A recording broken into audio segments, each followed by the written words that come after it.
Live from the 607, it's the Ocho Duro Parlay Hour, where we're talking everything movies, TV, comics, and entertainment. Join in the conversation on social media with the hashtag ODPH, because here we go.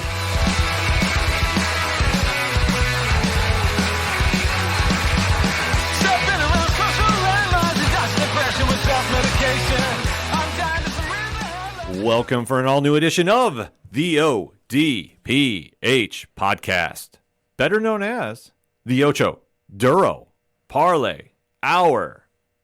What is happening, everybody? Thank you so much for joining us this week. My name is Ken M. You know me, but you also know the co-host. His name is Padawan J. Let me talk to you. Yeah. Folks, if you are at home playing Skull Island Rise of Kong, who hurt you? Why? Why? If you haven't heard of this, it's the latest game out that everyone thought Lord of the Rings Gollum would be the worst game of the year, and this game came out and said, hold my beer.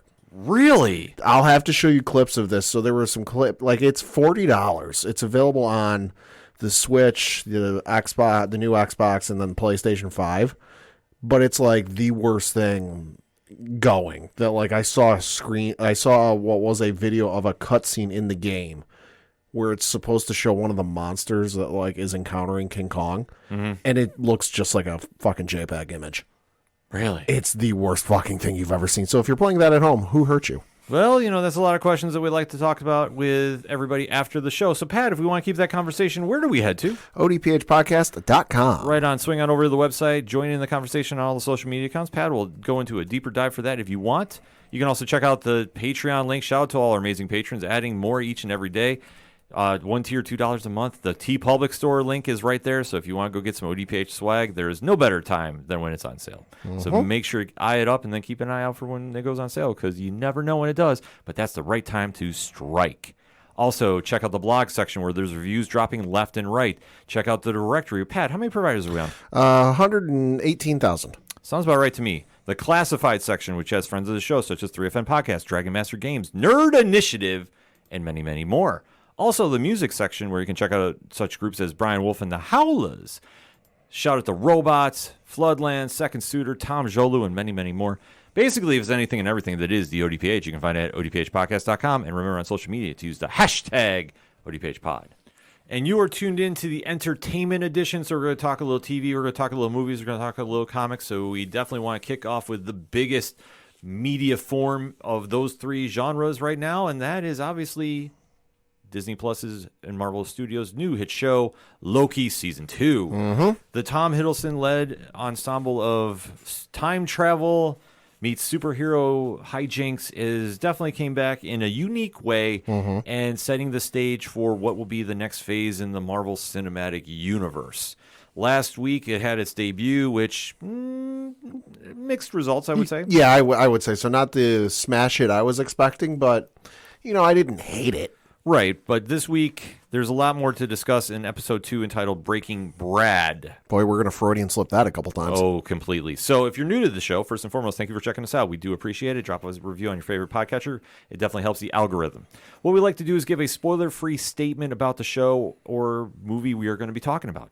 And we give you enough time that we are not going to spoil anything for you. So you're going to get just the honest take, spoiler-free. There's a countdown right after. So after that countdown, you have to duck out if you don't want to be spoiled. If you've seen the show and you want to have the deep dive conversation with us, please stay tuned. Or duck out, watch the show, and come back in. Pad puts the timestamp in the liner notes of each and every episode for you, so we can't be blamed for spoiling anything. So that said, Pad, give me your spoiler-free statement on Breaking Brad, episode 2 of Loki, season 2. I thought it was better than last week. I wouldn't say it was a grand slam, home run, 9 RBIs or whatever, but still I would say it's, a head first slide into third base. It was very good. I enjoyed it. I enjoyed the tension they built during the episode and how they kind of set some stuff up for down the road with this season. But I still felt there was some room for work just because it feels like, it feels like a car that hasn't been started all winter. Like it's one of those classic, American muscle cars that if you're in the north, here in the United States, you typically don't drive during the winter months. But once it hits springtime, summertime, you break it out, you get it going, but it's not working quite right. You got to build it back up and get it back up to, workability. That's what this feels like for me. That it's like, okay, it's taken a little bit to get going. It's got some of the clunks and the hiccups out of the way, but it's still got a couple kinks in there to work out. But it's improving. It's a step in the right direction. A lot of it falls on the shoulders of Tom Hiddleston, who had probably one of his best performances in this episode. And I think that helped carry it to a different grade, if you will. Yes. It wasn't a home run, and the season thus far has not felt like that. Mm-hmm. It feels very contained. Mm-hmm. And if you're used to watching shows such as Doctor Who, it falls in that same theme. Yep. And it's going to either be a hit or a miss with viewers. So right now, it is looking like they have an idea where they're going, and the audience is now starting to see the big picture, if you will. Because I think where we had the opening debut, there's a lot more question marks. There's a lot less after this, but how we're going to get from point A to point B is going to be the big cloud hanging over the sky, so to speak. Mm-hmm. And we'll have to kind of see if we're going to see sunshine or downpours. So that said, it is still worth a watch, nevertheless. But let's get into that spoiler talk. So, Pad, in 3, 2, 1, talk to me. Like I said, I thought the episode was better. It was a step in the right direction. You know, it felt like they got their footing underneath them, and this felt like a proper start to the season, whereas last week's episode felt like whoops, we left this on the cutting room floor, and we meant to include it in the episode. Mm-hmm. You know, this one definitely, I enjoyed it. Like you said, Loki and Tom Hiddleston were phenomenal in this episode. The tension they built and the kind of stakes they were raising during the episode were a lot of fun to see and interesting, and kept me on the edge of my seat. You know, but I still feel there's room for improvement. I still feel, you know, the story can get a little refined, and maybe it will when time goes on. You know, this is only episode 2 of 6. You know, so there's still 4 more episodes to go, you know, over the next couple of Thursdays. But, you know, I've got faith in them to kind of get things going. That, like, okay, obviously some time has passed since they wrote the first season and they were writing on the second season. So, you know, takes a little bit to recapture that, you know, flow and that feel to how they were going with season 1, but I've got confidence they'll build it back. Step in the right direction, but a lot of it was relying on the acting more than the story, if that makes sense. Mm-hmm. I think that Hiddleston really had some material to sink his teeth into, and I think that really helps, because otherwise the story is just in this weird state of flux. The story's forgettable until we see what happens further. Mm-hmm.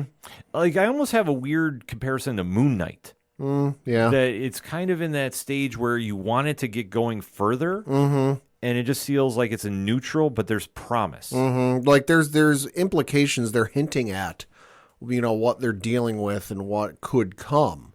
But we've obviously got to sit there and let it play out and find out what those implications are. But just the way it's coming off right now is kind of like, yeah, we're here, we're moving along, but we don't really know where we're going. Right, because there's a lot of moving parts going on with the season thus far. Obviously, Kang has taken over. Still haven't seen him. Still have not seen him in the show in any variant form yet. Oh, there was the prequel version. The prequel one, yeah, but Yeah. they say in current timeline we haven't really seen. We've seen you know, hints and, you know, wall paintings and statues and such, but nothing of the actual actor who plays him yet. Right. And Loki has reteamed with Mobius, played by the one and only Owen Wilson. Wow. Yeah, and seeing the unlikely duo try fixing the timeline and making sense of everything, along with tracking down Sylvie, the variant of Loki, played by Sophia Di Martino, who is in the time stream somewhere, but we're not sure where. And how they try fixing the timeline, well, they have to go basically fix everything that Kang has unleashed. And it's really kind of a large task, but they're up for it, because with the TVA in such a mess. Yeah. And this is the first time we've seen the Time Variance Authority just in shambles. Like no real ease of putting it back together shambles. Just because you had everything that happened last season, everything that's going on, and it's and you know, there's no one to steer the ship. They're kind of like, you know, running around with the building on fire going, oh my God, what do we do? Yeah. But obviously they know the way that they go fix everything is to go find Sylvie. However, though, being lost in the time stream, that's going to do something for you. They do start this episode out, though, in London, 1977. Appropriate year, if I do say so myself. I'll break it down for us. Well, 1977, obviously, the year Star Wars came out. Playing off that a little bit, I feel like, because they were in London at a film premiere where you've got one of the Hunter X5 is on the sacred timeline, living out his quote unquote life, as we find out later, as the actor Brad Wolfe. Yeah. Raphael Casal is playing him, and it is him living the lifestyle. However, though, our reluctant pair bumps into him at the premiere of a movie, and, well, it goes as well as one would think. Yeah, they try playing it off as like, oh, hey, buddy, it's been so long. What have you been up to these last few years? And he looks at them and basically says, well, shit. Yeah. So there is a little game of cat and mouse, so to speak. A lot of very cool usage of Loki's powers. Loved this. Yeah. This was awesome. Break it down for us, Pat. So when they chase, what is it? Well, I'll just call him Brad. When they chase Brad through the streets and the alleyways of London, he eventually comes up on this gang of ne'er-do-wells, I guess we could say, who were like, oh, look at this. He's the big fancy schmancy guy, looking all dressed up and in the wrong part of town. So they're ready to kick his ass. Loki shows up and kicks their ass. But then when it comes time for interrogation, Loki pulls out the old fake Loki trick he used in Avengers 1, and then ties up Brad. I say ties with air quotes, but he uses the shadow puppet, technique or whatever it is, and holds Brad there by his own shadow. Yeah. Loved seeing this. It's an amazing special effects situation going on here, and especially it plays into where Loki is really kind of getting back into his own groove. We started off seeing him time displaced all through episode 1. Yep. Now it feels like he's back into a certain place of him being back to the god of mischief, but with his own agenda too, because obviously he's trying to track down Sylvie.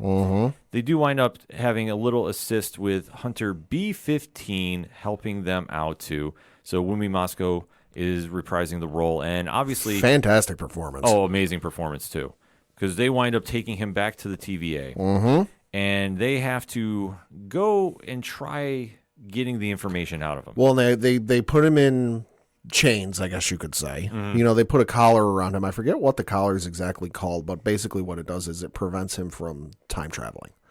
So it locks him in place. And they're like, all right, he was supposed to be looking for Sylvie. He obviously knows where Sylvie is because he abandoned his mission.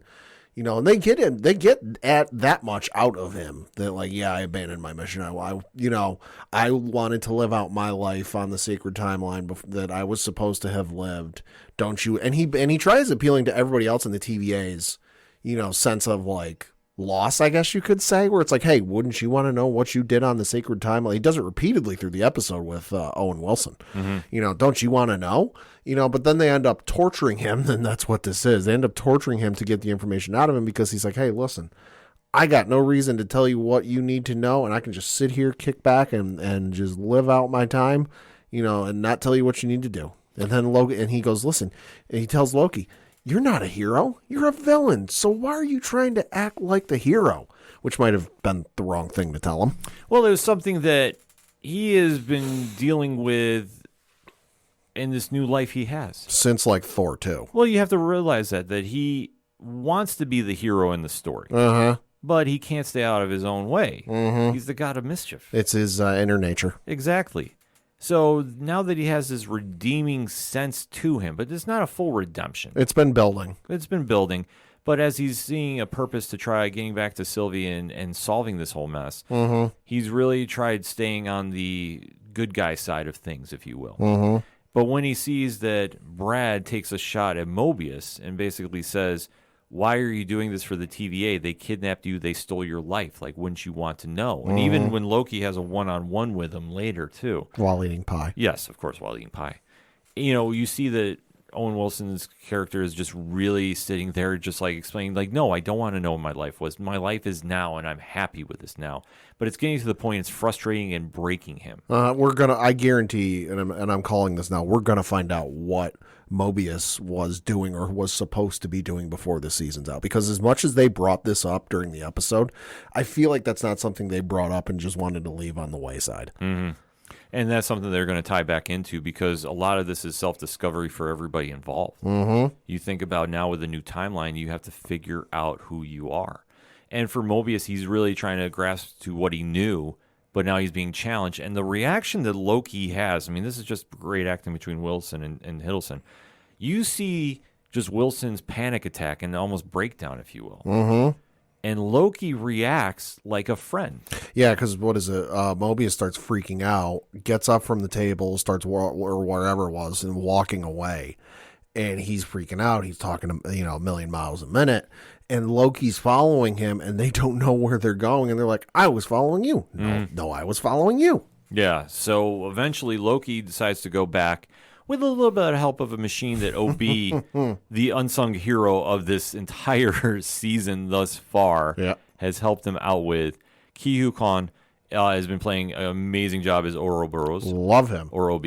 And winds up hooking them up with a certain machine, if you will. So when Loki takes this back into the room, he locks Mobius out. And this is where you hear the speech of, I know I'm a villain. This is where the evil Loki comes back out, because Brad, the Hunter X5, goes, it doesn't matter. There's no way you can operate that. It's missing its control pad. Mm-hmm. And there's a pause. Loki turns around, halfway turns around and goes, and pulls out of his pocket and goes, oh, you mean this pad? Yeah. And he installs said pad onto the device. And he's like, oh, that's all right. You don't know how to use it. He goes, oh, let's see. Which one could it be? Oh, that looks like it turned it on. And so he starts operating it and basically applying the needles or the pins to him. And finally, Hunter X5, Brad, cracks under the pressure and goes, all right, fine, I'll tell you what you need to know. Mm-hmm. So you see Loki goes back to the evil side he's been trying to hold back. Mm-hmm. But it's great to see, because he was just torturing him with his own weapon that the TVA had. Mm-hmm. But he finally gets the information he's been waiting on. Meanwhile, there is a side plot going on with OB and the rest of the TVA that realize what is going on with the timeline and how they need to fix it, but they can't get access to it because somebody is missing.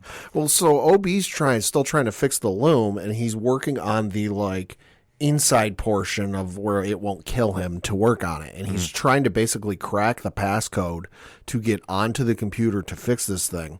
But he keeps telling him wrong aura, A-U-R-A. And that's when it hits him and he goes, shit. So, between him and then a couple other characters who go down there, I believe it was also Casey, the TVA receptionist, Eugene Cordero, played by Eugene Cordero, go down there, and a couple others, go down there, and they're like, hey, they start freaking out. He starts freaking out, going, oh my gosh, you're OB. You wrote the manual. I read it back to front. And that's when they figure out, well, I can't fix the loom because I don't have the right aura. Well, whose aura do you need? I need the aura of the person who created this whole thing, and that's he who remains aura, or the help of Ms. Minutes. And as we find out in this episode, Ms. Minutes is MIA. She's not even at the TVA. She's off helping Ravonna Renslayer. Yes. So it's an interesting setup now, knowing obviously Ravonna's connection to Kang and Miss Minutes' involvement now. So there is a formidable foe in place. But all the while, Loki is just committed about going to Braxton, Oklahoma. And Braxton is a very interesting place. Like I say, I mentioned in last week's episode, if you've ever read JMS's Thor, you understand that location is going to play a big deal. Now, are they going to borrow from the actual comic books for that? Probably not, because this is a separate universe, or a separate timeline, I should say. Arguably, I would say, yeah. It's a legit 50-50 depending on how the season ends up. But I don't have it. But I would say it could show up in the future, just like, hey, we've introduced this place, now we can bring it in. But for this, I don't think so. Yeah, I think right now they're just going to keep focused on the story. And Sylvia's working at a McDonald's. And just loved it so much she started to work there. Yeah, I was going to say, she's really found peace. Yeah, at this fast food restaurant. A little slice of life. Yep. Meanwhile, you do see Loki, Mobius, and Brad show up, and there is a great confrontation between Loki and Sylvia. that, it just plays into the strong acting chemistry that Hiddleston and DiMartino have. And Sylvia is basically reluctant to come back to the life that she led. But when Brad starts kind of talking and saying you guys are all in danger, Yeah, he starts tipping his hand. Sylvia decides to go back and using her enchanting powers and gets the information that she's been waiting. And, well, I should say more the reader or the viewers have been waiting on of what is going on here. And they find out that General Dox, who is not so nice of a person. No, definitely operating on his own agenda. No, she's the TVA general, the one that was leading the group. Oh, yeah. And she is committed about destroying the timeline branches. Yeah, you thought what Thanos did was bad. Yeah. Woof. No, multiply that by like 10. Yeah, they're very upset. They want one linear timeline, and they're not afraid about who they take out to do this. Or how many. So once this transpires, you do see the reluctant team go into battle and go get the location of Dox and go. But with all the fighting going on, and there's some great action sequences involved here. Yeah. Because you're seeing a lot of Dox's forces going through time doors with explosive time bombs. They're fighting their best to get through. The stakes are very high. You see it ends with Loki and Sylvia unleashing their magic and wiping out everybody in the room. But unfortunately, it's all for nothing. Yep. Because what happens is they take a look at the screen that Dox was using to keep track of everybody, and you see the timelines are just breaking apart. I'll say almost all of them are destroyed. Some of them got like half destroyed, not fully, but like, yeah, most of them are gone. Yeah, and you see with Hunter B-15, the reaction is like all the innocent lives. Yeah. Because that's the one thing. It's like in comparison with Galactus comes and eats a planet. Yes. People are killed, and they're millions. And that's what they're watching unfold here. So, I mean, there's no real reaction to this. It's like, what else can we do? And all they really have is, where do we go from here? Right. And Sylvia is now refusing to let this go. And is like, we're going to have to find out what's going to go on.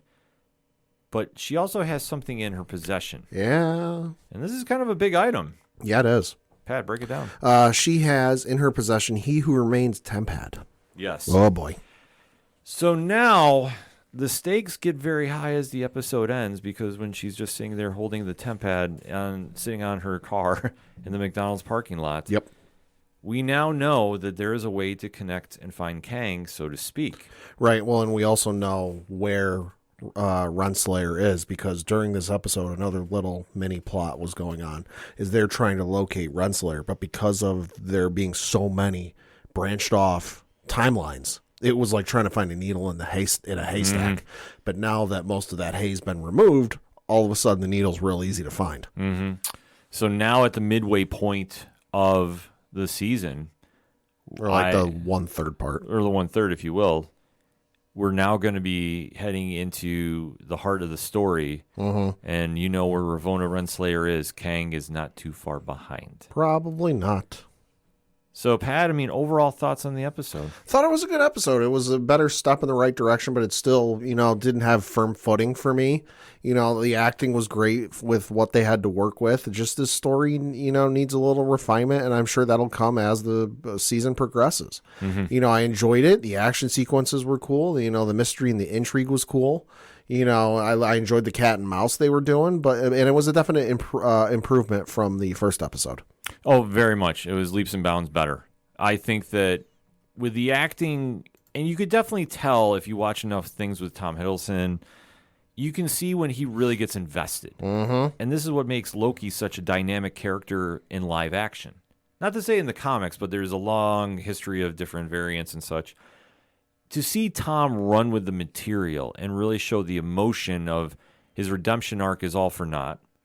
He has to go back to be a villain to win the day. And now, knowing what he knows and seeing all the lives go, Loki kind of teeters on that anti-hero stage for this moment. I'm not saying it's going to stay. But, Probably not. But just for the moment we're in, it's here. And I think that that's very interesting to see play out. And now with Sylvia back in the fold, they feel like they're the cause for this. They need to be the effect. Yes. and now heading into the next episodes, it's going to be interesting to see where things go, but at least we have an idea that they have to go track down Ravonna, they have to track down Miss Minutes, and all roads lead to Kang. Yes. But a great episode, though, like I say, strong acting, Hiddleston's performance, especially his reactions, watching the timelines disappear. Like, that image is going to stick out with fans. Yeah. It's going to be one that a lot of us are going to be talking about, especially heading into next week.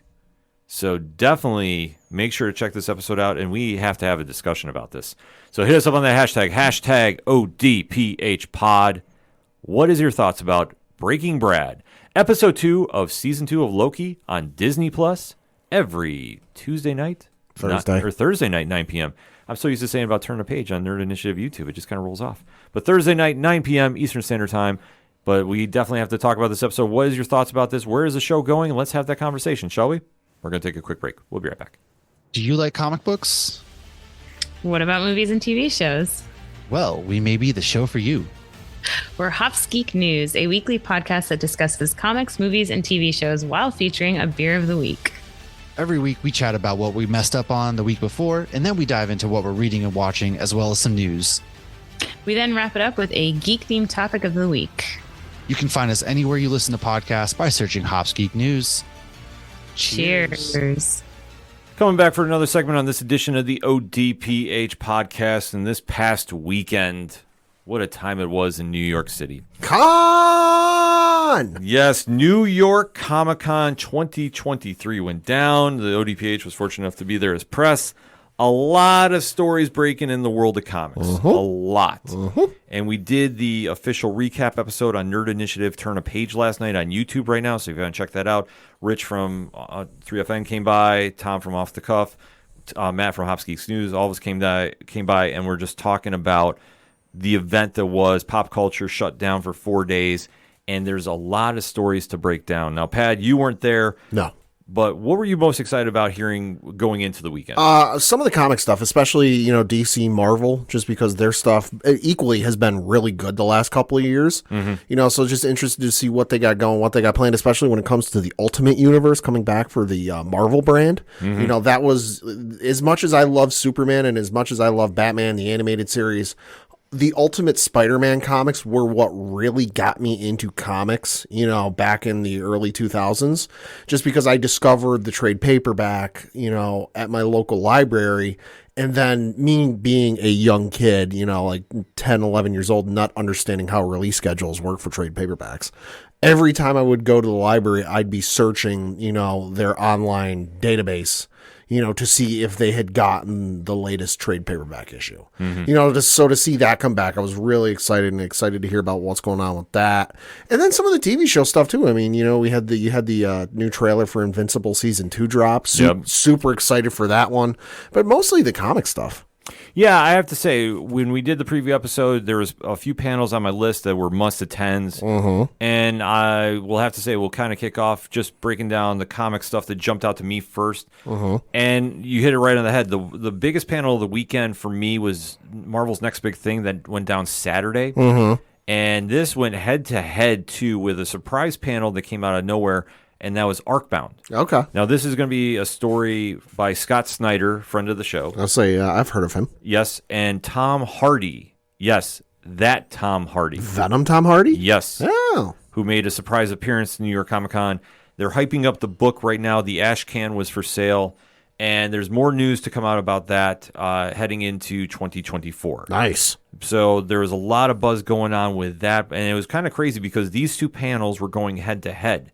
And even on the sales floor of New York Comic Con, there was a buzz that day about who was going to what. So it was a very exciting time. Howbeit, though, I think Marvel might have edged them out just a little bit. Okay. Because they came with a lot of information, especially how you're referencing to about the Ultimates universe. We did hear about who is going to be involved, and it's all stemming out of Ultimates universe, which is dropping in November. And then you're going to see a lot of books following right after. I'll say thanks for the birthday gift there, Marvel. Yes. So it's going to be an interesting time, but they are kicking off, like I said, with Ultimates Universe #1. Jonathan Hickman is writing that with Stefano Caselli on the art. That'll be real good. Yep. So that's going to kick everything off. And then beginning of the year, Ultimate Spider-Man #1. Hell yes. Jonathan Hickman is writing it, and Marco Cicchetto is on the art. And this one, how Jonathan was describing it at the panel, is more or less this is going to be like Peter B. Parker from the Spider-Verse animated films. Okay. In that sense. And I'm showing Pad the promo art right now. That looks awesome. Yes, it's a great piece. But even though at the panel, which Marvel did something that we've heard in Hall H. Yeah. You and I have both been in attendance for Agents of S.H.I.E.L.D. Yes. They said, put away your phones, put away your laptops. Oh, nobody's seeing anything outside of here. They're not kidding either. No, they were not. They will throw you out of that panel and the con for the day. And I will say this. I love that energy. Because with Marvel, especially at New York Comic Con, if you're not familiar with, they like to defend it like their home turf. They are based in New York. Yep. They want to make sure that they put on the biggest presence the entire weekend. They had stacked panels throughout. I mean, from This Week in Marvel to Women of Marvel panel on Sunday to the Gang War panel, which Dre Driven covered for us. Shout out to Dre. His TikTok video is up right now, so he's breaking all that down. But next big thing had the hype behind it. And when Agent M came in, kicked everything off, and you started seeing the creators come out, it really gave that big fight feel to it. Nice. And especially with Jonathan Hickman coming out, because he's talking about his book Gods 2, which I'll admit I'm not fully in on. Okay.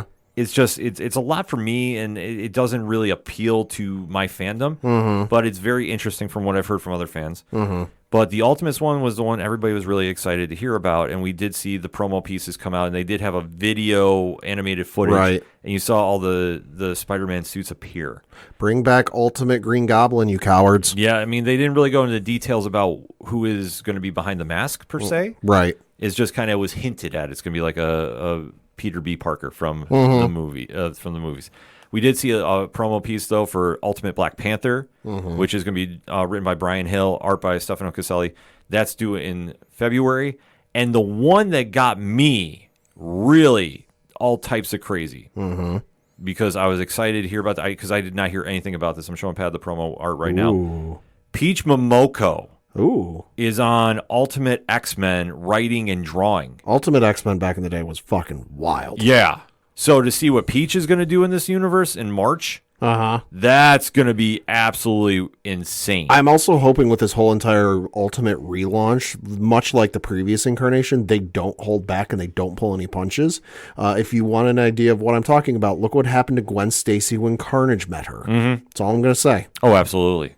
Like, I think that was the sense in the room. Like, they're borrowing the name from Ultimates, but I would not say this is going to be a carbon copy. No, and I think they've been pretty crystal clear on that from the outset, that they said, listen, this isn't going to be a relaunch or they're bringing back the Ultimates universe we knew from the early 2000s. That, like, they're using the name, but it's a separate thing. Yeah. They also had Chip Zdarsky in attendance, too, and he is hysterical, by the way. Nice. Breaking down Avengers Twilight. Oh, okay. So this is a brand new book. It's the one set in the future, right? Yes. Okay, I saw the cover of this one. Yeah, with Daniel Acuna's art. This looks absolutely incredible. It just is a wild series to we were seeing the promo art for, and the future is going to be very interesting for the Earth's Mightiest Heroes. I'm gonna have to pick up the Marvel Unlimited thing, like much like DC Infinite. I'm gonna have to pick up the Marvel equivalent of this. Marvel Unlimited has got a lot of great things on it. They're doing a lot more original stuff, right? And I know one, ironically, I will kind of lead into, they're doing Infinity Paws.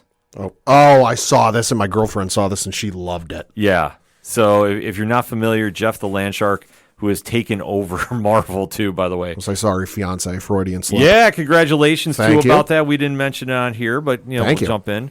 The future Mrs. Padawan J. Yes. Will definitely be picking this up, and like I say, it's the team up of the animated or the animals of the Marvel Cinematic Universe. This just looks like a ton of fun. It looks amazing. Jason Liu is on the art or writing this, and now Fuji is doing the art. Jason Liu does amazing stuff too. We will be talking about him in just a little bit for some other project he's involved with. But this one definitely is fun for Marvel Unlimited. And if you haven't checked it out, like, I give it a recommendation. Like, I have it as well. Right. The only thing that I wish they did more was like with DC with the Infinite Ultra. Yeah. You have to wait longer for new issues. But I don't mind waiting, because if I want something that bad, I go to the comic shop anyway. Exactly. Because that's what you should be doing. But that was a great little segue that they kind of broke down as well, too. The Avengers news was great. The X-Men stuff, too. I mean, that got really interesting because now we are at the end game, so to speak. For now.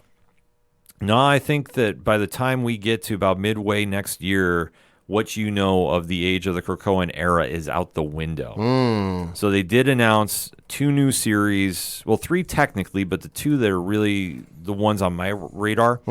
Fall of the House of X, written by Jerry Dugan and art by Lucas Renwick, and Rise of the Powers of 10, Kieran Gillen and R.B. Silva. Okay. So these are playing into the bookend from the series that started the whole Krakoan era with Jonathan Hickman. I always thought it was interesting Hickman didn't come back to finish this. But I'm not mad about this because the promo art looks very, very interesting. And it also depends on what your feeling is about the current state of the X-Men books. Some people really love the Krakoan era. Some people absolutely hate it. Yeah. Me, I lean on the side of I think it's a creative take. But like all good things, it can't last. So with the promo piece that we're seeing, and I'm showing Pad right now too, this is saying a lot without saying anything. Yeah, I would say so. And it's got a lot of characters, a lot of different incarnations of them.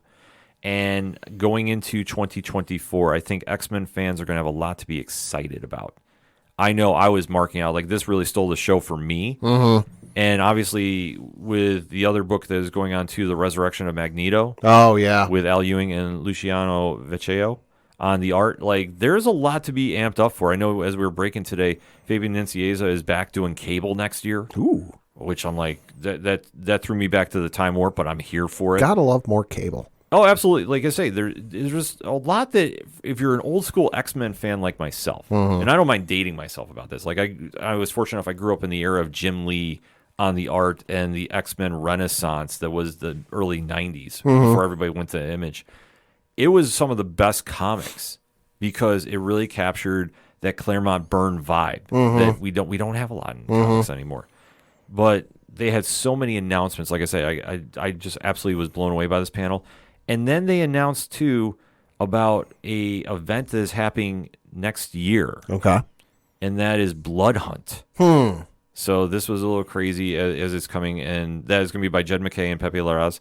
And I'm just showing Pad the promo art that the fine folks of Marvel sent out on Twitter and all social media. And shout out to Marvel. Like I say, this looks absolutely wild. That looks nuts. And I'm here for this insanity. Yeah. I am absolutely in. Like I say, they gave a lot of great giveaways at the end, too. And there is just a lot to be excited about for what they had. Overall presentation. They gave fans a lot to digest. And I love the fact that they came with the energy. And no matter with how the lines have been doing, they were super amped up and super ready to go. So I was all in about this. My second, or I guess I always hate saying, first place, second place, third place. But the panel that stole the show for me, and I really think that they were the sleeper hit of the weekend, is a new imprint company that is coming out, and they're going to be released under Image, called Ghost Machine. Okay. So I had happened to be walking around the sales floor with Rich from 3FM, and I happened to get the press release from Image, shout out to Image, and they had mentioned about Ghost Machine was at New York, they had a lot going on, and the names that were listed, you had Gary Frank, Jason Fabok, Jeff Johns, Brian Hitch, Peter Tomasi. They had, and more. Like, they had a murderer's row. I'll say that's a heavy hitter lineup. Yeah, like, this is like, we are not screwing around. No. And we happened to walk down to their booth, and I got to give a shout out. They had one of the nicest team members working, and she was so excited about the company. Nice. Like, she was flagging us over. It's like, oh, my God, guys. Have you heard about Ghost Machine? And Rich and I are both like, we just got the press release. And she was like, oh, my God, yeah. You want to talk to Jason? We wind up talking to Jason Fabok. I'll say, do you want to twist my arm? Because you don't have to. Yeah. So we wound up talking to Jason, and his energy about this universe and company it was infectious. Like, I left there going, I really want to hear more about this. I am all in about this. And when you can have a creator, especially one at his level, that he does fantastic work, that you just go like, oh my God, like, what is this? Right. You really left with something. He gave us an autograph ash can. Oh, there you go. And we went to the panel the following day. and the energy did not falter. Everybody that was at that panel, and we're talking Jeff Johns, Brian Hitch, Francis Manipal, and everybody there, they had about like 10 team members on stage. Oh. Everybody was like all in, amped up, and Jeff Johns was leading the charge. There you go. And to hear him, and obviously a legend in the business. Yep. To be all just excited for what's coming. And now you have this roster of just amazing creators that are crafting 3 universes in one. Like, the plan they have for this is just incredible. And to hear his passion, the one thing that I left with this panel pad, when you, like, I'll just throw this question to you before I say the message. When you go to a comic shop and you pick up an issue, what do you primarily look for in the book? A little bit of action, a little bit of adventure, some intrigue. Cool cover doesn't hurt. Some familiarity with the property. I take some risks every now and again, but mostly some good action sequences. Okay.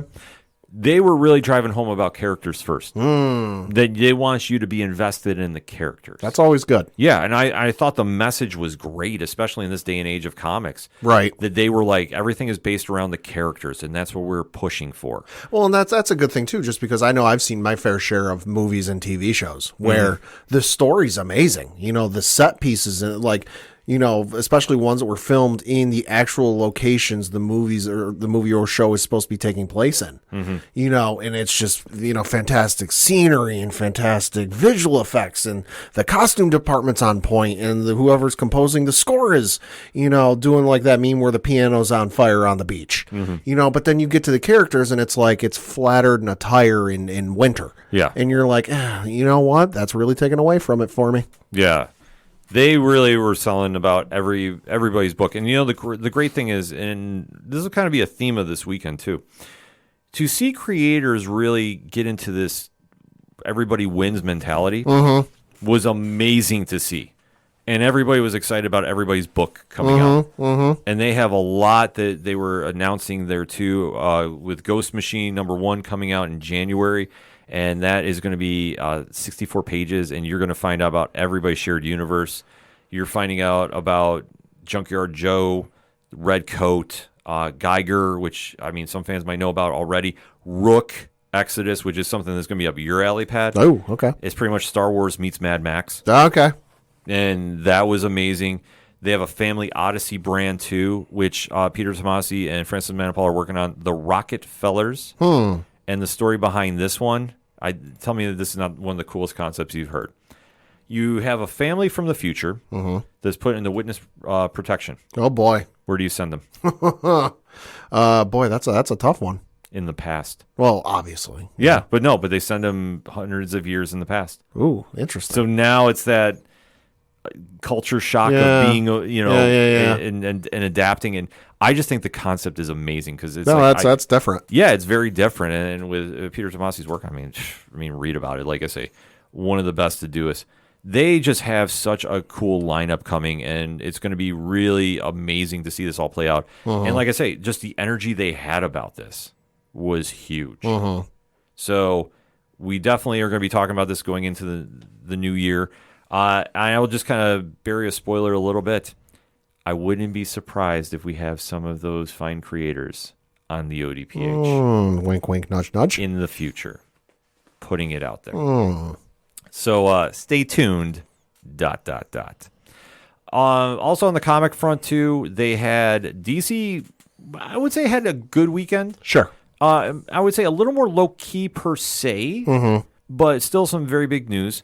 Pat, are you familiar with the Elseworlds imprint?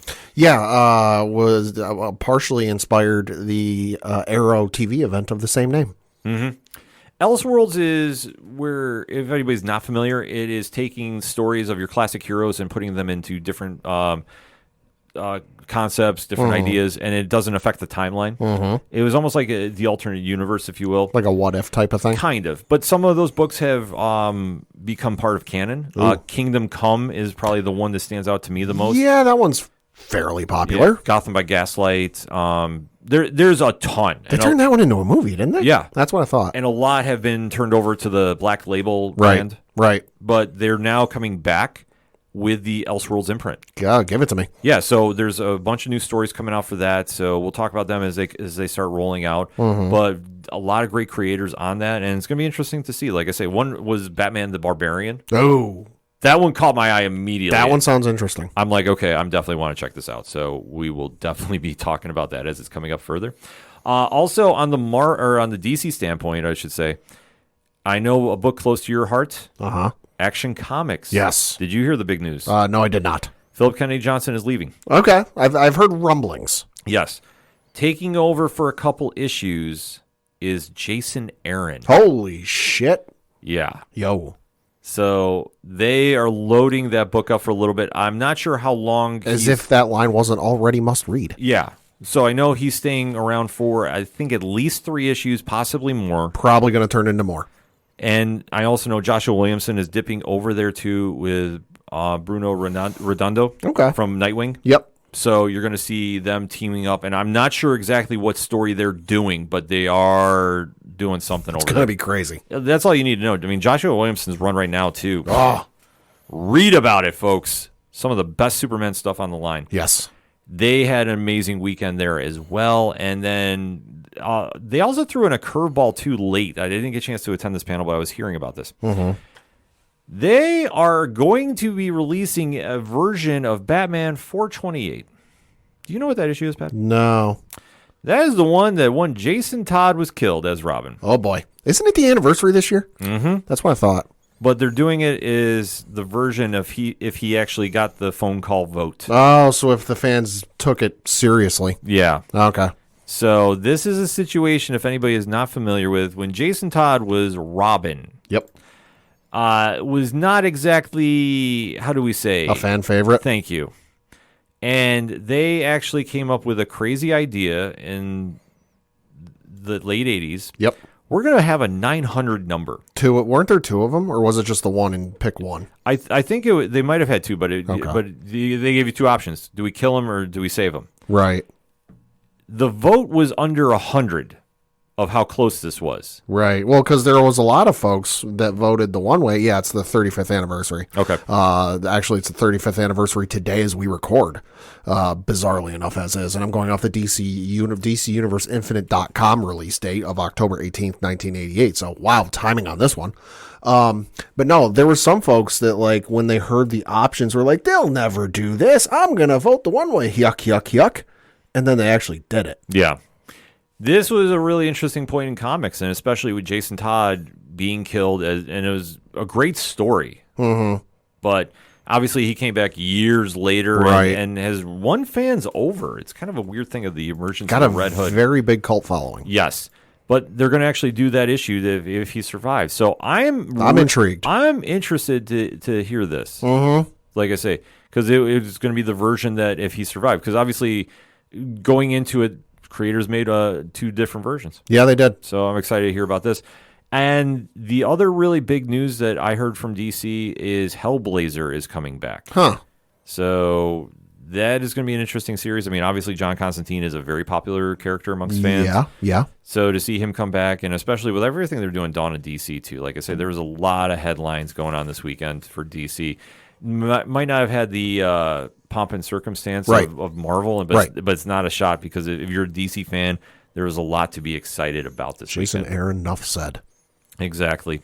Another brand that was making a lot of noise this weekend too, and this was probably my tied for third place finish, if you will. Okay. Skybound Entertainment. Ah. And what is going on in the Energon universe? Now, Pat, are you familiar with that? Well, I know Skybound just recently acquired, and by recently I mean the last 6 months or so, acquired the rights to the comics for G.I. Joe and Transformers. Correct. And so they've kind of relaunched things, and it's all one big universe now. Yes. So it came out of the pages of Void Rivals, written by Robert Kirkman. Transformers #1 just hit the shelves by Daniel Warren Johnson. Amazing issue, too, by the way. If you haven't picked it up, you need to go get it. And they had the creators on for the titles that are coming out. So Joshua Williamson was there.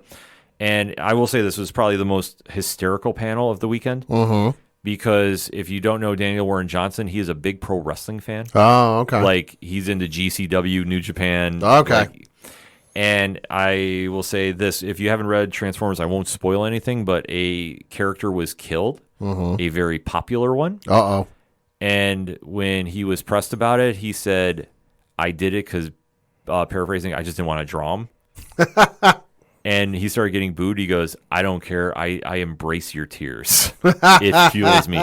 Going right into heel mode. That's amazing. And in fact, he even said, he goes, you don't need to acknowledge me. This is an MJF household right here. Like, he was going in. I loved the energy. I loved it. Awesome. Robert Kirkman, not a fan of pro wrestling. He Okay. was not a fan of that.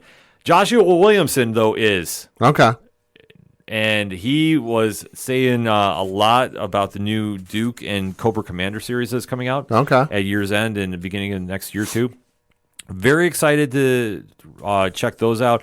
There is going to be something in Transformers 2 that we're kind of spoiling a little bit, that we do see the introduction of a certain G.I. Joe character. And you're going to see the growth of G.I. Joe, so it's not pre-established, which I thought is a very interesting take. At least that's the way I took it from the panel. But they're also having a Cobra Commander book, and you're seeing it written like a horror story.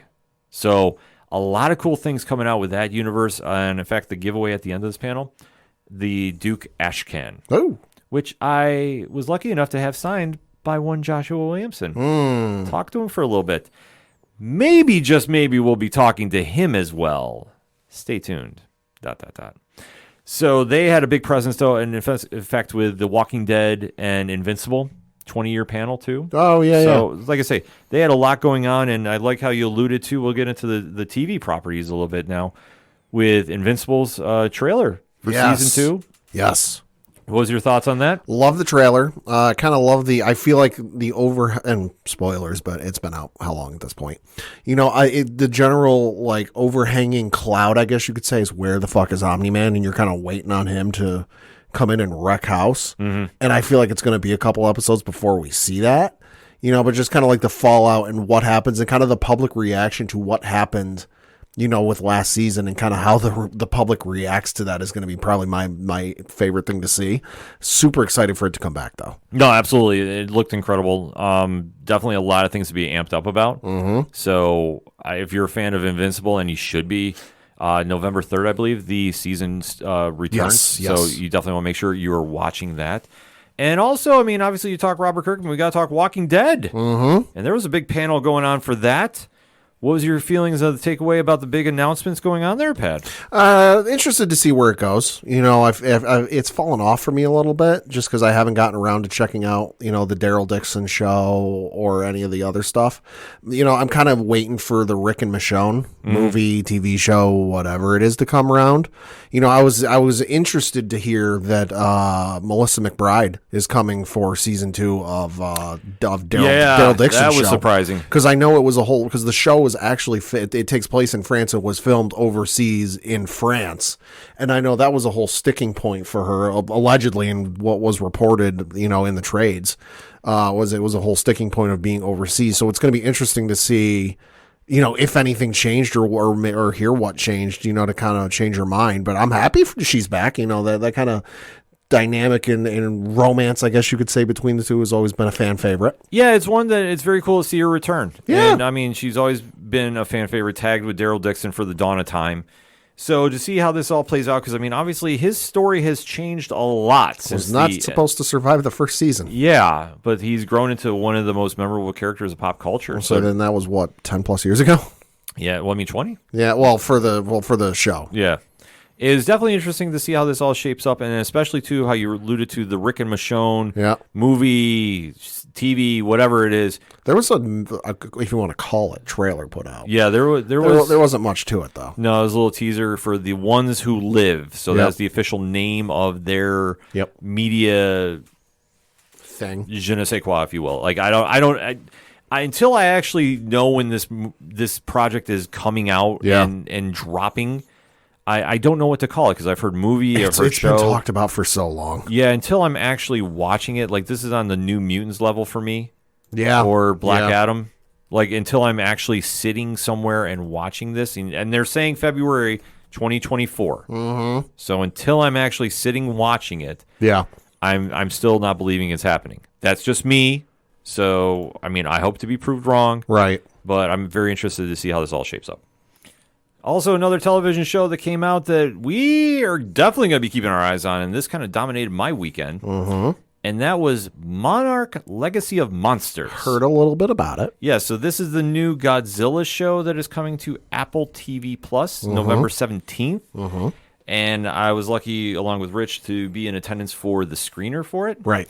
So no spoilers with this, but a lot to be excited about. Sure. So I don't think that's spoiling anything. No, I'm just happy to see kind of the monster universe, whatever you want to call it, the American films universe is continuing, just because I know there was a little bit left up in the air after Godzilla versus King Kong, because the contract between the movie studio and Toho over in Japan had ended, and are they going to do it, are they not? Look at the box office numbers and all this other stuff, but to see it's actually continue, because I've actually enjoyed those movies. Like, they're not the best movies in the world, but I've still enjoyed them, and I've enjoyed the universe they've kind of built with this. I'm intrigued to see where they go with it. To see it kind of branch out and grow is awesome to see. Yeah, this is going to be one that fans are definitely going to want to check out on November 17th. And I was very impressed with what I saw. Okay. I got to remember, I can't say anything spoiler-ish. Trying to walk that line very, very tightly. Right. However, though, I can talk about something that we went to after. And, I mean, shout out to Toho and the Japan Society. Rich, Tom from Off the Cuff, and Eric from Collider, amongst a couple other media outlets. Shout out to Eric. We all went to a screening for Godzilla 54 and 35 millimeter. Oh, very cool. Yes, and that was an amazing experience to go see that. You don't get to see that very often. No, we don't. Especially in 35 millimeter. Yeah, no, it was truly like, if you're a cinema fan, like, then this was something we all were excited about to close out Saturday night with. Nice. And can't rave enough about the presentation done. And, very excited to see what is coming in the future, which I have to be that guy I can't talk about. Okay. Just yet. But trust me, we will be talking about more Godzilla on the show as the months progress. Okay. Just putting that out in the world. Okay. I mean, Pat, I know you had one show that you caught up with on here this weekend that was making a lot of noise, too. Yes. So this was the panel for the Dragon Ball franchise, which, of course, has been spanning since the 1980s. Still going strong. They put out an awesome trailer after the panel was over for the upcoming series, which everyone thought would be called Dragon Ball Magic. No, it's called Dragon Ball Daima. And much like the leaks, some of the leaks did turn out to be true. The trailer did show that it does feature Goku and the Supreme Kai as kids. The Dragon Balls get used, and they turn Goku and the Supreme Kai back into children, and they have to travel to another planet to kind of undo whatever the hell happened with this. But the one thing the leaks didn't get right, because they didn't even mention this, it's not just Goku and the Supreme Kai. It is literally everyone on Earth. At least the main characters. So you see Goku's a child, Vegeta's a child, Bulma, Vegeta's wife, and Chi-Chi, Goku's wife, are children. The Ox King is a child and wearing his old costume from Dragon Ball, which I love to see on screen again. Oh, that's awesome. But yeah, also Piccolo is a child. Sorry, Goten and Trunks fans. We just got them aged up for the first time in like fucking 10, 15 years, but nope, they're back to babies now. But this is going to be wild. Don't know where the heck they're going with this, because there's definitely some screenshots in this that have got some fans talking. There was a screenshot of Majin Buu and Babidi from Dragon Ball Z feature, which everyone's like, oh shit, is Babidi coming back? Because that would be all sorts of wild. Don't know a firm release date or what's going to happen with it stateside. We do know it is coming out in the fall of 2024. The Dragon Ball creator Akira Toriyama is involved with this. A lot of people getting Dragon Ball GT vibes from this. And okay. It does borrow that a little bit. Obviously, Goku's a kid again, whatever, travel to a different world, whatever else. But unlike with Dragon Ball GT, where Akira Toriyama did some of the character designs, he did nothing with the story. He doesn't even view the story as canon. Really? No, he doesn't. But with this, he's doing the character designs. He's doing, work with the plot and everything else. So he's very heavily involved. Some have even gone on. One of the producers, I guess, even said at the panel that he's more involved with this than he's been with some of the other stuff in recent history. So I'm super excited for this. Like I said, don't know how they're going to release it here stateside. I'm guessing probably a similar setup like they did for Dragon Ball Super, where the episode would air in Japan like at 8:00 p.m. Eastern time. And then at 9:00, because it would be over by 9 or whatever it is, it would be on Crunchyroll. which means if they do that same thing, a lot of fans are into Dragon Ball these days. Gonna warn you now, if you end up watching Dragon Ball Daima, if they go this same route on Crunchyroll, don't try to watch it on your phone. Don't try to watch it on your console or your smart TV. You're gonna have to go PC. Yeah. Because that was literally the only way I was able to watch it. Otherwise, I had to stay off social media for like an entire night and then watch it the next day, because by morning it would be good and I could watch it on my phone. Super excited for this, though. It looks awesome. Yeah, no, it definitely looked awesome. Like I said, I didn't get a chance to catch it live, but from what I've been able to catch, Yeah. it looked amazing. I mean, Dragon Ball had such a big presence. Bandai had an amazing presence. Yeah. Crunchyroll was doing a lot of big things that weekend, too. Got a chance to see the new episode of My Hero Academia. Nice. So, can't talk about it, but that's one. It's a gift and a curse, folks. I love going as press, but there's a lot of stuff I can't talk about. Well, and you can get into some random stuff or some stuff you didn't expect to while you're down there. I mean, I saw your photos you posted, and they had the giant Juju Kaisen thing, which I'd heard people talking about, but I hadn't gotten on my radar. But I saw your photos of like the giant display they had there. Decided to check it out. It's real good. Yeah, no, they came out with a big presence. Like I say, Bandai looked amazing, and Crunchyroll too. Like I say, they really had a good portion of the Javits sales floor like to themselves. I believe it. And the fans were just buzzing about it. So like I said, there's so much of a big win about it. And it's one of the things, the cool experience we get to do. Like another one, let's say like this was a highlight too of the weekend too, to kind of cap things off. We, as the ODPH, were invited to the Comixology Originals breakfast. Cool. And that was a very cool moment. Shout out to Dave and Pamela from Superfan Promotions. We absolutely love working with them.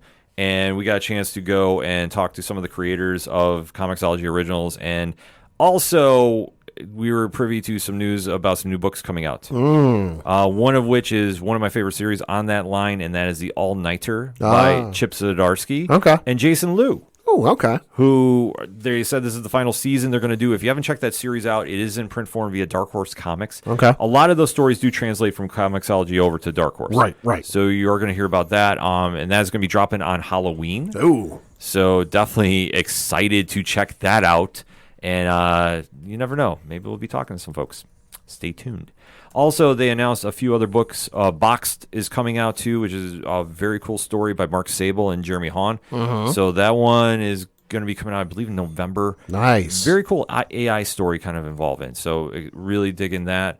And also, Neil Klein and John Brolia are reteaming for Nice Jewish Boys, which is, according to the press release, a modern-day Jewish suburban crime drama. Interesting. Excited to check this out in November as well. That could go some places. Yeah. Interesting. They have a lot of great books on Comixology. Like, we are fortunate enough we get to review them a lot, and it's some of the top names in comics. Alex Segura, Chip Zdarsky, Stephanie Phillips, Scott Snyder. The list goes on and on.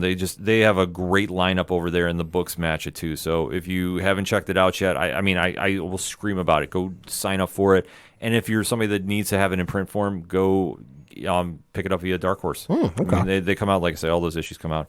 I mean, that's just one great thing about con. Like, in general, is just an amazing time, and that was an experience like we are fortunate if we get to do here. And it's also one that we get to meet a lot of creators. Yeah, that's always the fun part. Yeah. Shout out to the entire Massive Verse team: Kyle Higgins, Ryan Parrott, Michael Basudel, Kelly McMahon, who's doing Bad Blood, the murder mystery card game, Mac Broom, Erica Durso, Valerie Facocha, Brian Bucelato, Melissa Flores. Yep. Like, they pretty much, I had the shut up and take my money moment because I have so much signed by them. But obviously, if you listen to the show, you know how much of a fan I am. Yeah, this is true. And everybody's very cool. We actually got to go hang out with them for the Massiverse meetup. Nice. That was an experience, to say the least. I'm definitely excited for it. And it was another fun moment to do. Also, we got a chance to talk to our good friend Scott Snyder. So always a pleasure talking to him. And yeah, I mean, we might have something for the patrons concerning Mr. Scott and Mr. Tom Craven. So stay tuned for that. Wink, wink. Yeah, also got to meet Geraldo Borges, who does the artwork for No One, Thunderbolts, and Dick Tracy. He is amazing, folks. There is something I am getting framed, so that's why you haven't seen a lot of pictures posted yet. Nice. But he did something for me that is very, very nice, and I seriously mean this from the bottom of my heart. He is one of the nicest people I've met in this entire content creating journey. I support him because I think he's a fantastic artist, but after meeting him in person, like, I cannot sing the praises of him enough. He is fantastic, and his artwork speaks for itself. So whether it's Thunderbolts that's coming out via Marvel or Dick Tracy in the new year via Mad Cave Studios, shout out to Mad Cave, go support him. He is like one of the best people we have met, and I can sing his praises all day. Nice. Yeah, we met the team from Ghost Machine, like I think I alluded to, talking with Jeff Johns and Gary Frank and Brian Hitch. That was wild too. I mean, it's just it caps off a great weekend, and it takes the precedence of enjoying your fandom. You know, like I say, no matter if you're into anime, there's something for you there. If you're into cosplay, and there's so many amazing cosplayers there. Shout out to Justin from Sound Go Round. Saw that. He had some awesome stuff. Yeah, he got reposted by New York Comic Con on the official account. Ooh. Yeah. So, did not see that. Yeah, that's awesome. So definitely, if anybody needs that picture, I will be more than happy to send you to his page and hook that up. I did see the photo, though. Somebody cosplayed as a Sentinel from X-Men. That was fucking insane. Yeah, that was wild. Oh, my God. Yeah, no, but that's a great thing about it. Like, fans can come out there, celebrate, and especially for being New York. It was very, very calm, very peaceful, very, like, not so aggressive, and everybody's just happy to be there. That's the thing I always tell people when they ask me what New York Comic Con is like. They're like, oh, it's got to be crazy and just, high tensions. I'm like, no, it's really not. I go, is it a lot of people? Yeah. When you count the fans in attendance plus the press, plus the workers, plus, the celebrities and the artists and the, all the other, industry people, whatever. There's probably like 250,000 people inside this place. Yeah. But like you bump into somebody, you step on somebody's foot accidentally, and like any other situation, it might be like, hey, what the are you doing? Yeah. But no, in this instance, like, hey, whoops, sorry. Oh, no, it's all good, man. Yeah, no, it's a beautiful time. We always love doing it. Shout out to Reed Pop and New York Comic Con's head of operations, because they allowed us to come down as press. We're hoping to go back next year. Nerd Initiative too. Shout out to them as well. They had an amazing panel with John Cadleone talking movie makeup. And our very own Michael Rothman was painted up as the Joker, which was amazing. So the photos are on there online. So I mean, all in all, it was an amazing weekend. We have a lot to discuss about it moving forward, and you're going to see a lot more news happening here with the ODPH with a lot more people that we bumped into. So you have to stay tuned and have to talk about it with us. So the easiest way to do it is hashtag ODPH pod. What is your takeaways from New York Comic Con? What was your favorite stories you heard about? There was so much to talk about. There's a lot of deep dives happening. So no matter what you want to talk about, we are definitely going to deep dive on all the socials. And if you even want more coverage, make sure you're following nerdinitiative.com, because there is more videos coming out via Rich from 3FN, who did an amazing job with the videos on TikTok as well this weekend, and more from Off the Cuff Tom. Like I said, we got New York Comic Con covered like nobody else. So definitely let's talk about it, shall we? We're going to take a quick break. We'll be right back. Hey, this is Scott Snyder, and you better listen to the ODPH podcast, or I'm coming for you, and Batman is coming for you. Coming back for the final segment on this edition of the ODPH podcast. Pad, what you got? Got a few things to talk about. First of which is looking for something to do this upcoming Saturday, or perhaps on Wednesday the 25th. Well, I have something for you. On this upcoming Saturday specifically is Back to the Future Day, because that is the date in the movie that Marty McFly time travels to. But this coming Saturday specifically is going to be in theaters. Check your local theaters if it'll be showing in your area. But you will get to see a re-release of Back to the Future in theaters. Oh, wow. Yeah, so that's cool, though. In time for Back to the Future Day, so definitely cool to see and something to check out this weekend if you're looking for something to do. If it's not showing in your area this weekend, though, or next week, you don't have long to wait to watch something, because we found out the release date for Spider-Man Across the Spider-Verse, when it will be streaming, and it will be streaming on Netflix here in the U.S. on October 31st, 2023. So definitely not long to wait, and definitely something to check out if you haven't seen it yet, or you need to watch it again. Switching over to some video game news, though, we did get an exciting announcement that Jonathan Rhys-Davies is returning to reprise the role of Gimli in the upcoming video game Lord of the Rings: Return to Moria.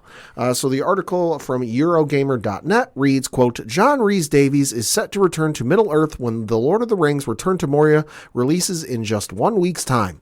Rhys-Davies, who played Lord Gimli, Lockbearer, in Peter Jackson's film trilogy, will once again voice the dwarven hero as he is providing his vocal stylings to the upcoming co-op survival crafting title. Quote, it's always fun to come back and think of the what-ifs, and the chance to work on this game is an exploration of one of the what-ifs, isn't it? Rhys-Davies said of his inclusion in the game. Actors often create characters out of love, and it's very hard sometimes to let them go. Certainly, Gimli is, for me, a character that I really adore, and I'm very grateful for the opportunity to reprise him in a different context, close quote. You can hear how Rhys Davies' return to Moria Gimli sounds, complete with lots of suitably well-rolled R's in the trailer released, which they did release a trailer. Article goes on to say, The Lord of the Rings Return to Moria, which was announced last year, promises to take players into the fourth age of Middle-earth, and beyond the stories told in Tolkien's books. Quote, summoned to the Misty Mountains by Lord Gimli Lochbear, players band together as a company of dwarves tasked to reclaim the lost spoils from the dwarven homeland of Moria, known as Khazad-dûm or Dwarodelf, in the depths below their very feet, the game's description reads.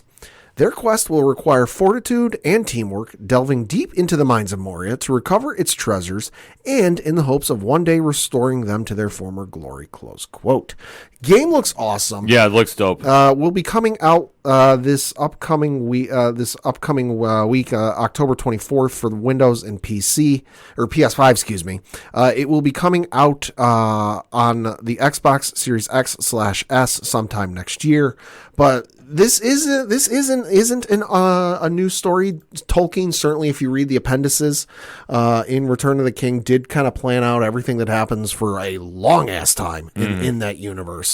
And certainly one of them was the dwarves reclaiming Moria. So definitely going to be interesting to see. And if I ever get a goddamn PS5, I will definitely be checking that out. That's why everybody needs to sign up for Patreon. Yes. If we get enough, we will get Pad a PS5. Yes. Switching over to some streaming news and news I am fucking over the moon about. We are getting officially a Gargoyles live action series for Disney Really? Plus. Oh my God, yes.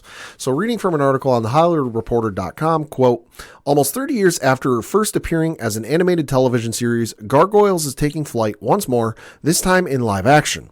Two major names in the creature feature business, Gary Dauberman and James Wan's Atomic Monster banner, known for their collaborations on the hit Annabelle horror movies, have teamed up to remake the 1990s cartoon as a live-action series for Disney+. Dauberman will write, executive produce, and showrun the series with Atomic Monster, the company run by Wan and Michael Clear, joining the executive producing ranks. The project is described as being in early development at Disney-branded television. Gargoyles was made by Walt Disney Television Animation and aired 3 seasons from 1994 to 1997. The premise involved gargoyle statues moved from a castle in Scotland to modern-day New York. Once in the Big Apple, the statues awaken from a 1,000-year-old spell and take on the mantle of protecting the city, becoming, as the show's narration gravely said, stone by day, warriors by night. The series, created by Greg Weisman, came during a time of innovation in series animation, with Gargoyles riding a wave of shows with more complex storylines and darker tones that also included Batman the Animated Series and X-Men. As with those shows, Gargoyles burrowed into the consciousness of a generation of TV watchers who have given it cult status. Close quote. So super excited for this. Gonna say right now, Keith David for Goliath or I fucking riot. Because Keith David voices Goliath in the animated series, and nobody else can do that voice. I know you're going to say fucking Pete Davidson. I actually don't hate that, because there is a couple of characters I could think he could do the voice for. There is the gargoyle character named... so all the gargoyles are named after stuff in New York. Right. So you got the one named Lexington. Yep. Younger. He could do that one. That's what I was thinking, Lexington. Lexington or Brooklyn. Lexington, he'd be good as Lexington or Brooklyn. You know, I'd be fine with that. You know, but Goliath, no. Keith David or I fucking riot. You know who might actually, now that I think about it, Idris Elba wouldn't be bad. Okay, so here's my challenge for you. Okay. In between shows. Okay. I want you to put on Twitter, @Meslin, go follow Pad. Mm-hmm. Can you give me your fan casting for the show, or the movie? Yeah, I can probably throw for the gargoyles, and then I'll throw in, Xanatos has got to be done by Jonathan Frakes. Okay. He has to play that character again, because that's the other thing crazy too. So if you haven't seen Gargoyles, the entire series, including that god-awful 3rd season, is on Disney+. This show for like the non-gargoyle characters is basically what would happen if Star Trek The Next Generation went evil. Yeah. Because half of the villains in that show were on Star Trek. It's fucking hilarious, because you're like, wait, I know that voice. You look up who played said voice, and you're like, oh shit, they were on Star Trek. But no, so Jonathan Frakes has got to do Xanatos. There again, him and Keith David are requirements for that. Everybody else, I can probably throw something together. Yeah, no, I want to see this on Twitter, so definitely make that happen. Yeah. And speaking of things that are nostalgic and from the 90s that I absolutely love, found out this one is certainly out of left field, and that is there is a Matilda reunion in the works. What? Yeah, so reading from an article on Deadline.com, it says, quote, Danny DeVito is revealing he has plans to reunite with his Matilda co-star, Mara Wilson, for a concert event that would see them narrating the 1996 film. Quote, Mara and I were planning to perform Matilda live with the New Jersey Philharmonic Orchestra just before the strike hit. DeVito told The Messenger about the reunion that was postponed due to the SAG-AFTRA strike. We had it all set, but after the strike hit, we couldn't proceed because it would be seen as a promotion for a movie, close quote. He continued, however, we're still planning to do that. We're going to watch the movie with David Newman's score and try to do it sometime soon. As it seems, the strike may be coming to an end. I hope, close quote. DeVito directed the film based on the Roald Dahl children's book about a 6-year-old genius who develops telekinetic powers and who is neglected by her family. The Matilda in Concert event had been originally scheduled for September 9th at the State Theater in New Jersey, but was postponed due to the actors' strike. Quote, everyone involved in this production was very much looking forward to performing together this September, and we are disappointed to have to postpone it, but we look forward to holding this performance on a future date once the strike is concluded, reads the statement on the theater's website. The website only mentioned DeVito as the narrator of the film, but according to the actor, Wilson is also seemingly going to make an appearance, close quote. I love this movie. This was one of my favorite movies growing up, especially Miss Trunchbull throwing the child like a fucking Olympic, like it's an Olympic event. It's one of the more memorable scenes in movies for me as a kid. So the fact that like they're going to do this is even all the more awesome. Yeah, no, that's crazy. That I did not see coming. Yeah, no, neither did I. And speaking of things we did not see coming, it was announced last week that Best Buy is going to end the sale of DVD and Blu-rays in their stores. Really? So reading from an article on Variety.com, it says, quote, the consumer electronics retailer will phase out sales of DVDs and Blu-ray discs, both in-store and online in early 2024.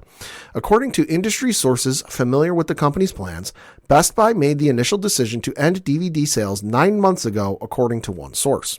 Best Buy confirmed Friday that it is ending sales of DVDs, quote, to state the obvious, the way we watch movies and TV shows is much different today than it was decades ago, a Best Buy spokesperson said in a statement to Variety. Making this change gives us more space and opportunity to bring customers new and innovative tech for them to explore, discover, and enjoy. Best Buy will continue to sell movies and TV shows on physical discs through the 2023 holiday shopping season, online and in stores. Before discontinuing sales in the new year, the company will continue to sell video games. As of mid-2023, Best Buy had 1,129 store locations, with 969 of those in the United States. News of Best Buy's ending DVD sales was first reported by home entertainment blog The Digital Bits, close quote. And not one to miss an opportunity to chime in. The folks over at Barnes & Noble on their Twitter account did tweet, quote, FYI, we will still be carrying DVDs in 2024, close quote. Well, I mean, it's a sign of the times. Yeah, no, it is. I mean, even for our local Best Buy, which I don't go into super frequently just because I don't really need that much that much these days. But when I do, I remember going in, and maybe this was just poor timing on my part, but you walk in and you got the rack display of the new movies that have come out within the last couple of weeks. And like, I'd go there a couple times and it'd be relatively empty, which, like I said, could be just I timed it wrong and I went after everybody bought stuff on a popular week or something. But just, and especially like I remember a couple of years ago going and looking at, the movies and the TV shows they'd have there. Just like, I might be looking for something for, an inspiration for like, oh, I want that for my birthday. I want that for Christmas. I forgot about it. But like, I remember going and seeing a ton of selections and a ton of this and it, but now it's like a ton of TV show options, not a whole lot of movie options. And what movie options there are, it's like a lot of there's like a giant display of Disney stuff, which understandable, but sure, with Disney Plus, kind of question it, but then the other stuff, it's like collections. It's like, oh, the Godfather collection, the Star Wars collection, the Daniel Craig Bond collection, the Roger Moore Bond collection. It's a lot of collections. It's not a lot of like, hey, here's a movie from a couple years ago you might have missed out on that you can pick up still. Yeah, I mean, like I say, it's a sign of the time, especially the streaming services booming. I mean, there's no purpose to because that's the incentive to buy it. So I understand. I mean, but this is something that it depends on what time era you're born in. You know, I think that a lot of this is just my opinion, I guess. I could word it like this.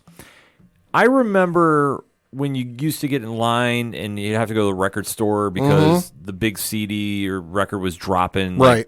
You know, I remember like this is back in the day when you'd hear like million debuts in a week, you know, units sold in a week. Yeah. And fans would be camped out, and it'd be like I say, I always compare it like when Wu-Tang Forever came out. Right. Like I remember people skipping school and going to the record store and like camped out for the copy. Right. Because it was the hottest ticket in town. Right. When you lose that, you really lose the temp in the room, and you really lose that moment of fandom. And I mean, kind of circling back to New York Comic Con, and I know it's like people go, well, I get my digital comics. Well, there's nothing wrong with that, but there's still nothing like having a book to read and handing it off, and you know, getting that signed. And I think that nowadays people miss that, and it's sad. Well, and speaking of sign of the times, a report came out from the folks over at comicbook.com literally a day later after the Best Buy news came out, and that is Walmart is reportedly going to stop selling physical games in 2024. I mean, same. And it reads, quote, Walmart is reportedly going to stop carrying physical games for select platforms next year. Over the last decade or so, we have seen a major rise in digital content. You can get all of your games on day one digitally and even download them before they come out. Movies are available to buy on digital before they are physical, and of course, streaming has made it so people always have a big library at their fingertips without having to actually own anything. This has made physical media fall out of favor with the public, but there is still a vocal group of people fighting to make sure it has a chance to stick around. Unfortunately, it seems it may be on its very last legs. This year, Target got rid of all of its physical movies across various stores. Best Buy also announced plans to stop selling movies next year. But both retailers plan to keep video games for the foreseeable future. Unfortunately, one retailer won't be sticking with video games according to a new rumor. Limited Run Games CEO Josh Fairhurst took to Twitter to state that Walmart is getting rid of physical Xbox games next year and expects more cuts will happen deeper in 2024. It's unclear why Xbox is being singled out by Walmart, though it may have to do with the Xbox Series S being a digital-only console and therefore a portion of Xbox games aren't even able to be bought physically now.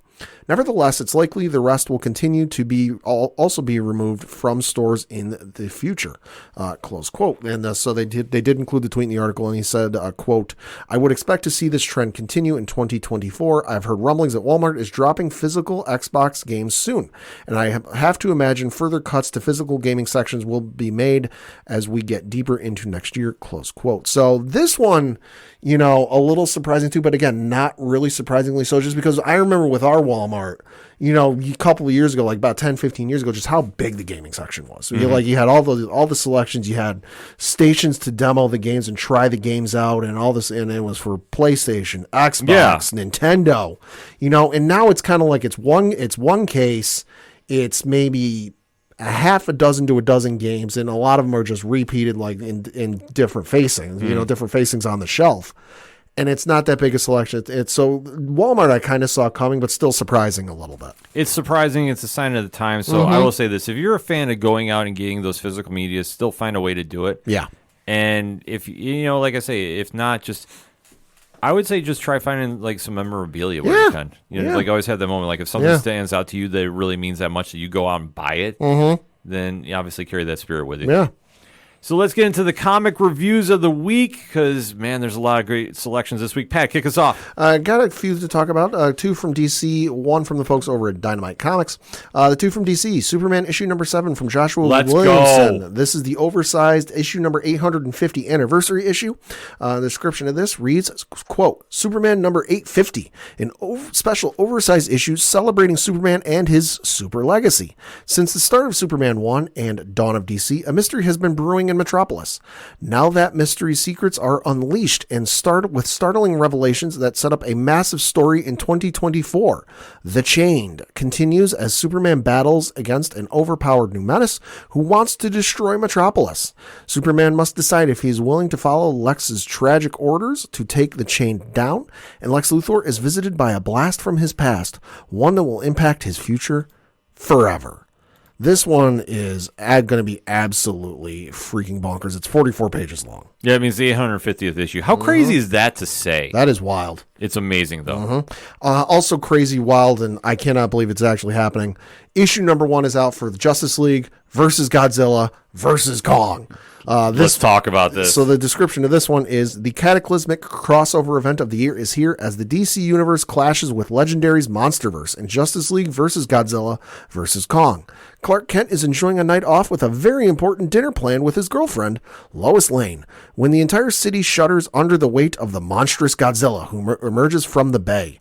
What started as a routine clash between the Justice League and the Legion of Doom takes a dangerous turn when the wall between worlds is breached, with Godzilla, Kong, and the Monsterverse emerging on DC's Earth.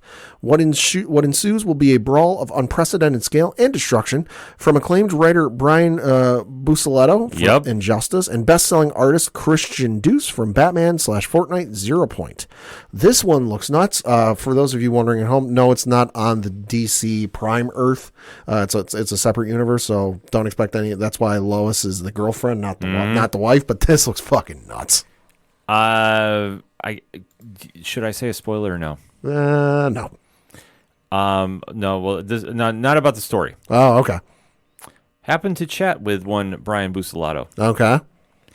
We're working out the date. He's ODPH bound. Hey, all right. So stay tuned for that in the near future. We definitely are going to talk to him about this.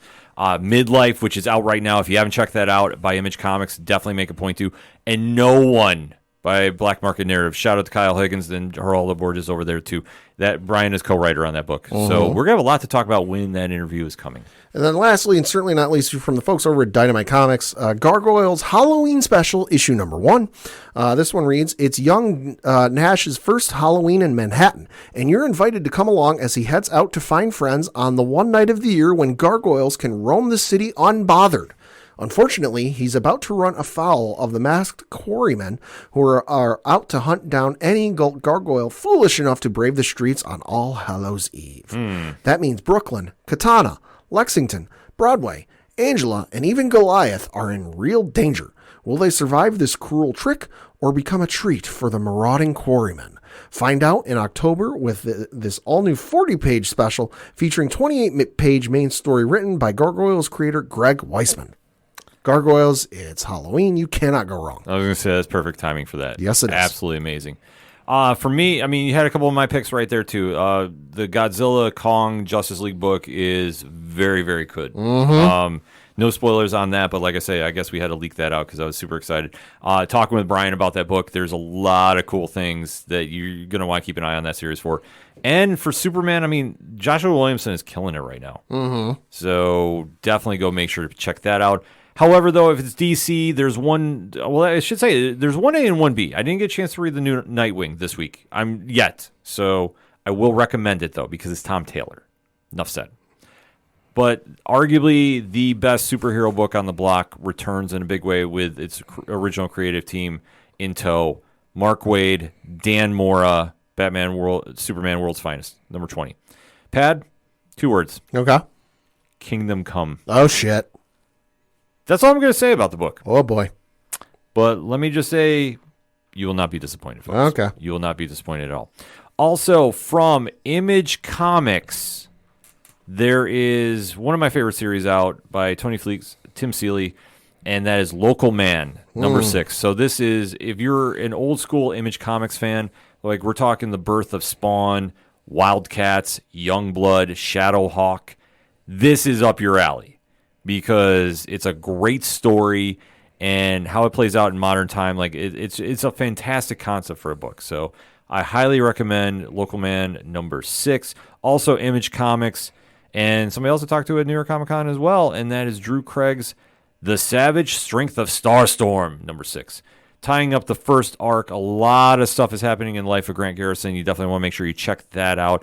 And especially, too, I'm showing Pad right now, the cover. Do you recognize this? A little bit. It's Walking Dead month. Oh. So a lot of the variants for Image Comics Nice. in the upcoming weeks here are going to have Walking Dead variants. So the one for Starstorm is very, very cool. I definitely dig this. I would love to get the print of this. I'm just going to put that in the universe. But this series has actually been fun if you like a throwback superhero tale. And it's one that, I mean, I've been hooked on. And it's just where Drew comes up with ideas for it. It's crazy. Like, there's hundreds of characters in this book. And it's only 6 issues in. A lot of stuff is happening with that one, so you definitely make sure you don't miss that. And, of course, from Boom Studios, the coolest book on the block is out this week. Grimm number 14. Stephanie Phillips, Flaviano, Rico Renzi, Tom Napolitano. It's amazing. And they do one very cool thing in the beginning of the book that if you listen to the ODPH long enough and you read parlay points, you know I was super happy to see this return, and I'm just not going to spoil it. Marty Stoked from the Nerd Initiative and I teamed up for a review for this for nerdinitiative.com, so you definitely want to head over there and check it out. But it's grim, it's amazing, and enough said. Like, it should be in your pull list. Shout out to Boom Studios. A lot of other great picks this week over at nerdinitiative.com, so you definitely want to make sure to check that out. And one more late review that will be coming this week, and that's Duck and Cover number 2, Scott Snyder, Raphael Albuquerque. And this story is getting absolutely crazy, so you definitely want to make sure you check that out on Comixology Originals. And also check out By a Thread, too. Can't speak that highly enough about that series with Scott and his son Jack writing. And Valerie Fukoshi as art. It's absolutely incredible.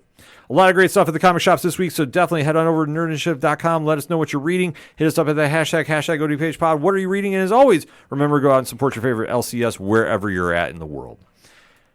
For anything and everything that is the ODPH, you can find it at odphpodcast.com. That's it for this edition. So for the one and only Padawanje. Congratulations and a happy retirement to actor Michael Caine. Thank you for all of the amazing films and projects you were in over the years. Happy retirement, sir. I did not hear about that, but Yeah. happy retirement to an absolute legend. Yes.